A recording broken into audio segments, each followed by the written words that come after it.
This is what's been happening over the last couple of weeks.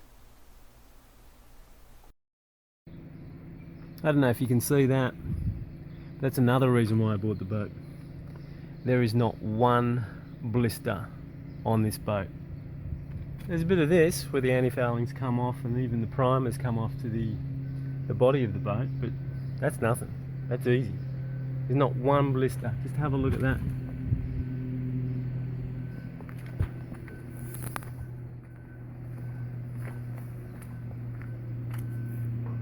Look at that. Not one bloody blister.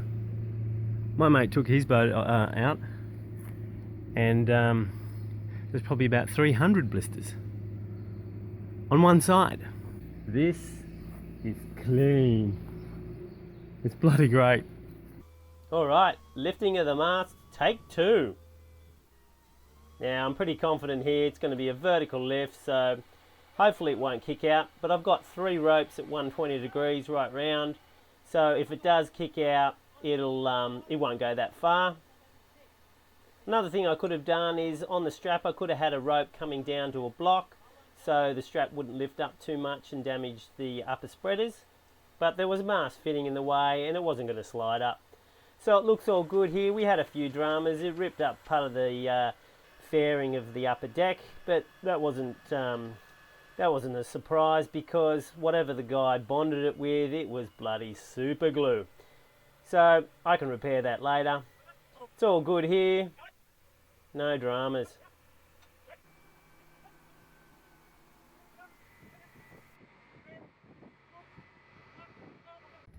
Primarily it went well. 2 things I did wrong was I forgot about the weight of the roller furling, and as the mast started going like this, well, the leverage was greater and it started to go. So if I didn't have Anthony, the extra pair of hands, and certainly Justin, the big bloke, we would have been screwed. So I should have tied them straight away to the mast. Now, what else did we do wrong? Oh, I should have realised that this was seized and not try and rip the top of the cabin off. So a couple of lessons learnt. You don't have to learn these the hard way. Mind you, we didn't really wreck anything. Just a bit touch and go here and there. I don't know if you can hear. Okay, that's good. Hear that sound?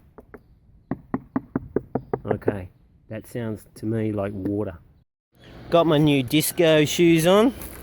We'll look at the progress of them as the weeks go by. I think it's fair to say, after a few weeks, I'll be chucking them out.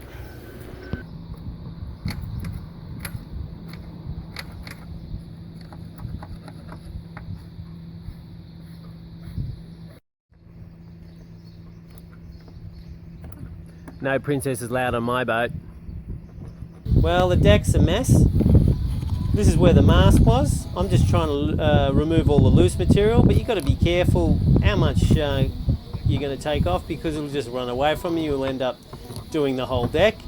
We don't have the time or the budget for that, so we're just going to try and get all the loose stuff off. Wherever there's cracks, get into them and rough it all up, and we're going to put an epoxy bog all over it.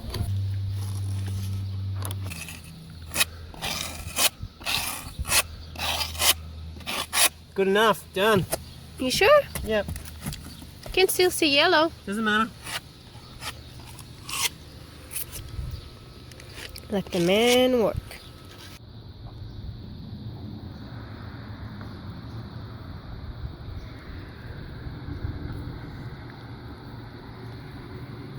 This is what we sanded and we scrape all.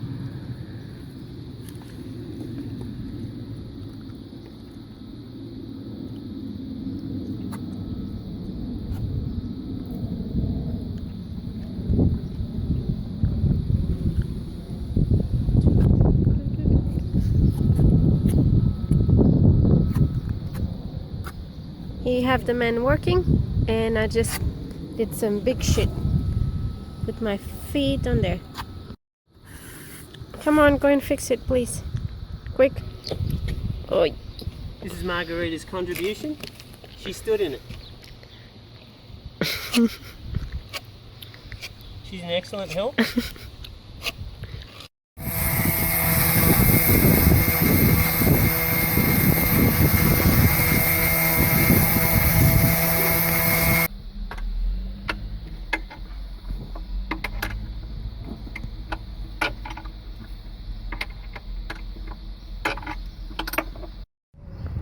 just thought I'd have a look in here. I don't like electronics like this. That looks very clean, so bugger if I know. Maybe one of you Floridians knows anything about this, can come and help. You've got to undo the nuts from these bolts that are from. So if you go right to the corner. Here, this one's. Yeah. Here, there, Yeah. Here. Yep. Hallelujah for small crew. Margaret is the smallest crew I've had, and it's a godsend because I can't fit into these tiny little spaces.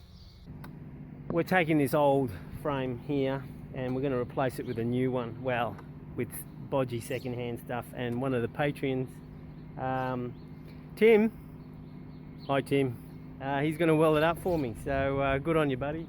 So I've got to trace the its power and all its electronics down through this pipe. It goes into the lazarette where poor Margarita's still slaving away, doing 8th turn with the spanners, trying to get these nuts off. Normally that's my job, but she's doing a great job. You having a good time, sweetheart? She said no. So I'm just going to trace that. So let's go find where this radar cable goes. This is the fun time of working out how someone else wired a boat.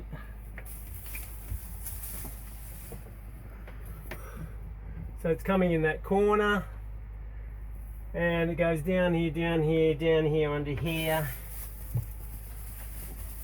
goes up in here. I know, what a mess. Well, if I ever go bald, I'll just snip it all here and I'll glue it to the top of my head. Probably make an improvement. Anyway, it goes all up there, whoops.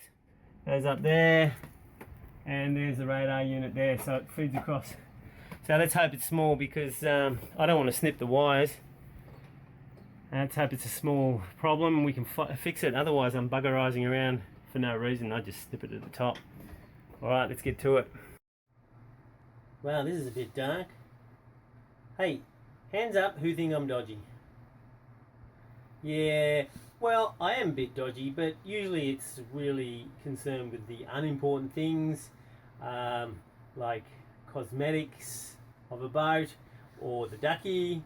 Like, certainly that could get me into trouble, but I'm certainly not going to take this boat anywhere until I've ripped out the chain plates and I've sussed it all out. I mean, people change the rigging, but what's the rigging attached to? And a lot of old boats have marine ply decking, and there's a very good chance that the chain plates can have wet, leaky marine ply right next to them without oxygen, and in a chlorine iron environment, chlorine iron is highly corrosive. It leads to pitting corrosion, and then you can have the failure of your chain plate. So I'm going to rip them all out and we'll suss it out.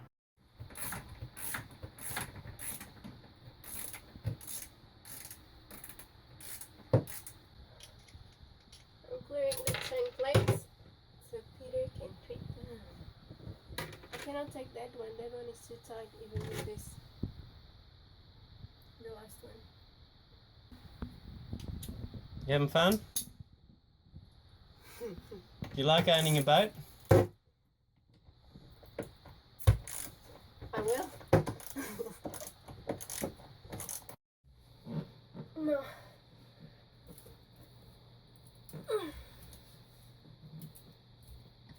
Doesn't even move. Have to be here. You still like owning a boat? Now, to all you viewers out there that don't know Portuguese, that's the symbol for you're bloody unreal, Captain, and you should give me more shitty jobs in tight little spaces. Well, I've had time to poke around the boat. The problems that I knew about when I got here were the deck. I had to do the bottom paint, that's the usual thing. I had to change the rigging. And I did know about the anchor winch, but I was hoping that I was going to have a bit of a win there and it was going to be a relatively simple problem. Sometimes you can have a win, but not in this case, unfortunately. What I didn't know about, well, there's a lot. But just quickly, just to name a few, otherwise I'll probably bore you because the list is long. Well, you've seen one of the videos where nothing works. Some people have written in and said, why did you buy the boat for? Well, these things can be replaced. I just didn't know I'd have to replace everything. So that's a bit of a problem. There is also no good anchor on the boat. Now, well, you need a good anchor, so that's got to be solved. I've got the list here, I've got to refer to it, just keeps going on and on. The wiring is atrocious. Now, when I say atrocious, we all think I'm Captain Bodge, and yes, in some respects I am. Well, it's really bad. We've got speaker cable being used for power. In some cases, we've got exposed connections that are vibrating, that can, move against each other and arc across. And that's just the stuff I can see. What about the stuff I can't see? So that's got to be done. Nearly all the windows leak. Now, I have given advice before to others that have bought boats. Always buy a boat when it's raining, or at least go to see the boat when it's raining, because then you get to see where it leaks. Well, I bought the boat in beautiful sunny weather, and guess what? All the windows leak. Now, that's not a big problem. It's just going to add a couple of days, probably a few days, to the hard stand cost, because it's going to take me a few days to get them all out, and there's a few splits that I noticed also, so I have to get, I'll do them myself. I've got to buy some probably polycarbonate and cut them out myself. So that's adding to the delay of getting out of here. What else have we got? I didn't expect this, because when I saw some pictures of the running rigging, it all looked pretty good. No, nearly all of it has to be replaced. The two ropes that I did think was indicative of all the running rigging in the pictures, their sheaths have been chafed through, and some of the cores been compromised, so they have to go too. So basically all the running rigging has to be replaced. Now people go, oh, it's just ropes. That can be a huge cost. So we'll work that one out somehow. Now, I might have misunderstood, but I thought there was 250. There was a 250 litre fuel tank on board. By my calculations, it's more like 110 litres. So that's not going to give us much range at all. So I've got to work out some way of fitting in a fuel tank somewhere, which if I get it made up, that's going to be expensive. Maybe I'm going to do a bladder, or just carry a lot of jerry cans, but I'm going to need a lot of jerry cans, and they got to go on deck. So yeah, I don't really like that. I like to have the deck clear. So that's another issue. What else have we got here? Oh yeah, the complete absence of safety gear. All right, I need to rectify that. Sorry for the delay in getting videos out. What you got to realize is living on a hard stand, and just food and living on this hard stand is costing us more than $2,000 a month. So I am trying to work every single minute of the day and well into the night, and getting up very early to get this boat out of here as soon as possible. I had wanted to get out of here within 2 to 3 weeks. That ain't happening because of all the repairs, so it's going to get drawn out to probably more than a month. So we need to try and get out of here as soon as possible, but get the boat, well, get as many things done as possible. So all in all, it's all good. I'm all positive. I still think it's a great boat. We just got lots of work to do.